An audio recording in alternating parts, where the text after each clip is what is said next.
మన కాంట్రవర్సీని దాటి కాంట్రవర్సీ చేయగలరా మీరిద్దరు? I thought I should title this episode God does not censor. Yes.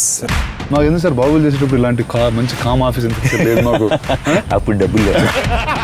నాకు బాహుబలికి ఛత్రపతికి చాలా సిమిలారిటీస్ కనిపించాయి తెలుసా?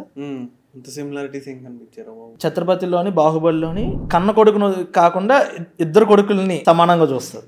అక్కడ రమ్యకృష్ణ గారి క్యారెక్టర్, ఇక్కడ భానుప్రియ గారి character obviously. And interval scene లో ఛత్రపతిలో ఎలాగైతే అందరూ జనాలు ఛత్రపతి ఛత్రపతి అని అంటుంటే ఇక్కడ వీడు జలస్ ఫీల్ అవుతూ ఉంటాడు తమ్ముడు క్యారెక్టర్.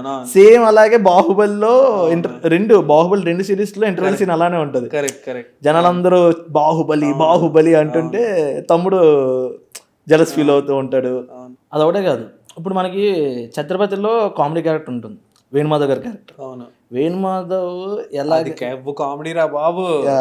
సో వేణుమాధవ్ గారి క్యారెక్టర్ ఎలాగైతే హీరోయిన్కి లైన్ వేస్తూ వాడికి లేని పవర్ని హీరో ముందు ప్రెజెంట్ చేసుకోవడానికి ఫోర్స్ కొట్టడానికి చూపిస్తాడు, సేమ్ అలాగే సుబ్బరాజ్ గారి క్యారెక్టర్ కూడా బాహుబలి అలానే ఉంటుంది.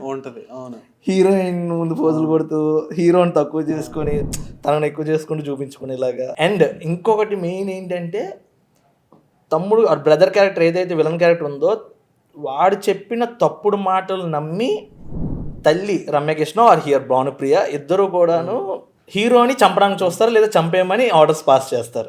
ఈ సిమిలారిటీస్ నాకు నేను చూసింది ఉంటాయి. నువ్వు 100% కరెక్ట్. అది రాజమౌళి గారి సినిమాల్లో కామెడీ కొంచెం తగ్గింది. అవును, కంపేర్ టు ఛత్రపతిలో ఎలా ఉంటది? Venumadhav next level comedy. Venumadhav అపరిచిత ట్రాక్ ఉంటది అని రాగానే అటు నుంచి ఇంకో క్యారెక్టర్ చంద్రబాబు